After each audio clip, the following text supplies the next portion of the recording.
തേങ്ങാപ്പാലിൽ നിന്ന് കൊഴുപ്പിനെ വേർതിരിക്കണം. അപ്പോൾ കൊഴുപ്പിനെ വേർതിരിക്കാൻ വേണ്ടിയിട്ട് നമുക്ക് പലതരത്തിലുള്ള രീതികൾ നമുക്ക് അവലംബിക്കാം. അതിലൊന്നാണ് ഹോട്ട് പ്രോസസ്സ് എന്ന് പറയുന്നത്. അതായത് തേങ്ങാപ്പാലിൽ ചൂടാക്കി അതിൻ്റെ കൊഴുപ്പിനെ വേർതിരിച്ചെടുക്കണം. അപ്പോൾ ഈ പ്രോട്ടീനും കൊഴുപ്പും കൂടെ ഒരു ബോണ്ടായിട്ട് ഇരിക്കുകയാണ്. ആ ബോണ്ട് ബ്രേക്ക് ചെയ്ത് കൊഴുപ്പിനെ നമ്മൾ അതിൽ നിന്ന് വേർതിരിച്ചെടുക്കണം. അപ്പോൾ അതിന് വേണ്ടിയിട്ട് ചൂടാക്കണം തേങ്ങാപ്പാൽ. ചൂട് ആക്കുമ്പോൾ നമുക്ക് ആ ബോണ്ട് ബ്രേക്ക് ചെയ്യാനായിട്ട് പറ്റും. അപ്പോൾ hot processed virgin coconut oil, അതാണ് നമ്മുടെ നാട്ടിലൊക്കെ ചെയ്തു വരുന്ന ഉരുക്ക് വെളിച്ചെണ്ണ എന്ന് പറയുന്നത്, അല്ലെങ്കിൽ വെന്ത വെളിച്ചെണ്ണ എന്ന് പറയുന്നത്. തേങ്ങാപ്പാലിനെ ആക്കി എണ്ണ എടുക്കുന്ന രീതി ഹോട്ട് പ്രോസസ്. അപ്പൊ നമുക്ക് അറിയാവുന്നതാണ് ഉരുക്ക് വെളിച്ചെണ്ണ. അത് തേങ്ങാപ്പാലെടുത്ത് അടികട്ടിയുള്ള പാത്രത്തിൽ അല്ലെങ്കിൽ കുരുടി പോലത്തെ പാത്രത്തിലാക്കി അതിനകത്ത് ചൂടാക്കുക, കണ്ടിന്യൂസ് ചൂടാക്കുക. നമ്മൾ ഇറക്കി കൊടുക്കണം. കുറെ കഴിയുമ്പോൾ അതിന്റെ ബോണ്ടൊക്കെ ബ്രേക്കറായ എണ്ണ മാറി വരും. നമുക്ക് ബാക്കി പ്രോട്ടീനൊക്കെ വേറൊരു റെസിഡ്യൂ ആയിട്ട് കിട്ടുകയും ചെയ്യും. അതിനാണ് hot processed virgin coconut oil എന്ന് പറയുന്നത്. അടുത്തത് സെൻട്രിഫ്യൂഗേഷൻ പ്രോസസ്. സെൻട്രിഫ്യൂഗേഷൻ പ്രോസസ് എന്ന് പറഞ്ഞാൽ നാളികേര വികസന ബോർഡിന്റെ ടെക്നോളജിയാണത്. അതായത് കോൾഡ് പ്രോസസ് എന്ന് പറയാറുണ്ട്, ചൂടാക്കാതെ എണ്ണ എടുക്കുന്ന രീതി. അപ്പൊ നമുക്ക് സെൻട്രിഫ്യൂഗേഷൻ പ്രോസസ്സിൽ സെൻട്രിഫ്യൂജ് എന്ന് പറയുന്ന ഒരു മെഷീൻ ഉണ്ട്. ആ സെൻട്രിഫ്യൂജ് മെഷീൻ എന്നൊക്കെ അറിയായിരിക്കും. സെൻട്രിഫ്യൂജ് മെഷീൻ എന്ന് പറയുമ്പോൾ നമ്മളൊരു ഡ്രം ഉണ്ട്, അതിനകത്ത് തേങ്ങാപ്പാലിട്ട് ഇത് നല്ല സ്പീഡിൽ ഇത് കറക്കും. അതായത് ഒരു മിനിറ്റിൽ തന്നെ 10,000 അല്ലെങ്കിൽ 15,000 തവണ അത്രയും സ്പീഡിലാണ് ഇത് കറങ്ങുന്നത്. RPM എന്ന് പറയും, റൊട്ടേഷൻ പെർ മിനിറ്റ് എന്ന് പറയും. അത്രയും ഹൈ RPM ഇത് കറങ്ങുമ്പോൾ ആ കറങ്ങുന്നതിന്റെ കോഴ്സിൽ ഇതിനകത്തുള്ള കൊഴുപ്പും പ്രോട്ടീനും വെള്ളമൊക്കെ വേർപെട്ടിട്ട് കൊഴുപ്പ് മുകളിൽ വരികയും വെള്ളവും പ്രോട്ടീനും ഉള്ള ആ മിശ്രിതം അടിയുകയും ചെയ്യും. ആ മുകളിൽ വരുന്ന ക്രീം എന്ന് പറയും, കോക്കനട്ട് മിൽക്ക് ക്രീം എന്ന് പറയും. മുകളിൽ വരുന്ന കൊഴുപ്പിനെ ഡബിൾ, അതായത് വീണ്ടും ഒന്നുകൂടെ സെൻട്രിഫ്യൂജ് ചെയ്യുമ്പോൾ എണ്ണ മുകളിൽ വരും.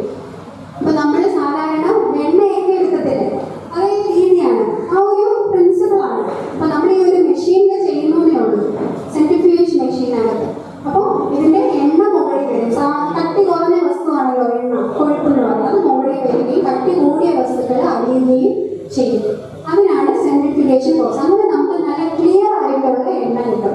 നമ്മൾ ഉരുക്ക് വെളിച്ചെണ്ണ എന്ന് പറയുമ്പോൾ അതിനകത്തൊരു നിറ വ്യത്യാസം ഉണ്ട്. നമ്മൾ ചൂടാക്കി എടുക്കുന്ന കാരണം ഒരു ഇളം മഞ്ഞ അല്ലെങ്കിൽ ഒരു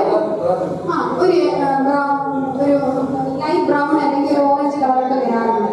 പക്ഷേ സെൻട്രിഫ്യൂഗേഷൻ പ്രോസസ്സിൽ എടുക്കുന്ന എണ്ണയ്ക്ക് ആ നിറ വ്യത്യാസം ഇല്ല.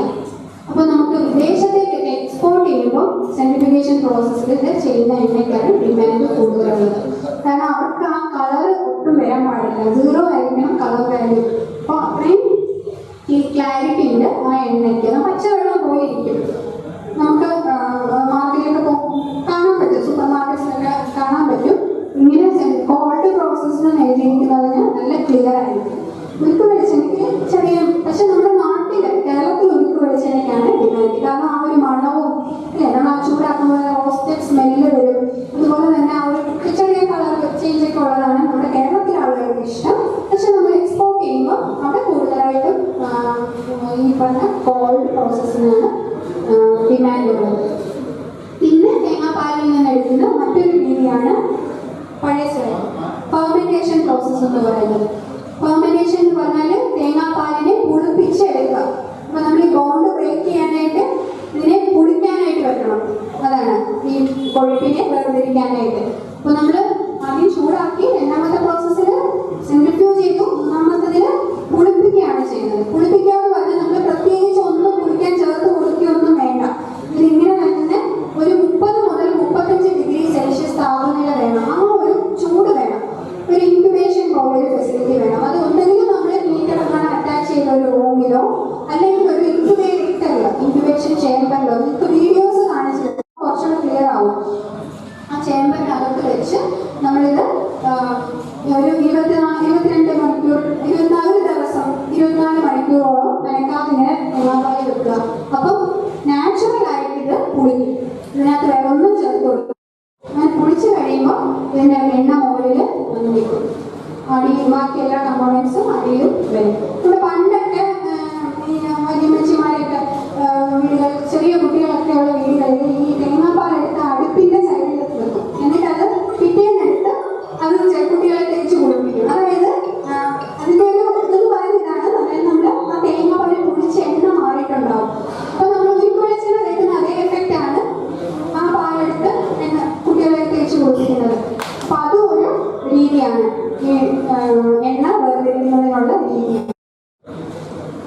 പിന്നെ അടുത്ത റൂട്ടാണ് ഡെസിക്കേറ്റഡ് കോക്കനട്ട്, DC റൂട്ട് എന്ന് പറയുന്നത്. DC റൂട്ട് എന്ന് പറഞ്ഞാൽ നമ്മൾ തേങ്ങ കാമ്പ് പൊടിച്ച് ഉണക്കും. കാമ്പ് പൊടിച്ച് ഉണക്കിയിട്ട് ആ ഉണങ്ങിയ തേങ്ങാപ്പൊടി ഉണങ്ങിയ തേങ്ങാപ്പൊടി അതിനാണ് ഡെസിക്കേറ്റഡ് പൗഡർ എന്ന് പറയുന്നത്. അത് നമ്മൾ കൊപ്പരയാക്കി എണ്ണ എടുക്കുന്ന അതേ രീതിയിൽ ഈ തേങ്ങാപ്പൊടി ആക്കി എണ്ണ എടുക്കും. തേങ്ങാപ്പൊടി എക്സ്പെല്ലറിലിട്ട് എണ്ണ വരും. അതിനും ഇതുപോലെ നല്ല ക്ലിയർ ആണ് എണ്ണ, കളർ ചേഞ്ച് ഒന്നും ഉണ്ടാവില്ല. അങ്ങനെ ചെയ്യുന്നതിന് കോൾഡ് പ്രസ് എന്ന് പറയും. അപ്പോൾ കോൾഡ് പ്രോസസ് ഉണ്ട്, കോൾഡ് പ്രസ്സും ഉണ്ട്, രണ്ടാണ്. കോൾഡ് പ്രോസസ് എന്ന് പറഞ്ഞാൽ സെൻട്രിഫ്യൂഗേഷൻ രീതിയാണ്. കോൾഡ് പ്രസ് എന്ന് പറഞ്ഞാൽ ഡെസിക്കേറ്റഡ് കോക്കനട്ട് എക്സ്പെല്ലറിലിട്ട് എണ്ണ വേർതിരിച്ചെടുക്കുന്നതിനാണ് കോൾഡ് പ്രസ്ഡ് ഓയിൽ.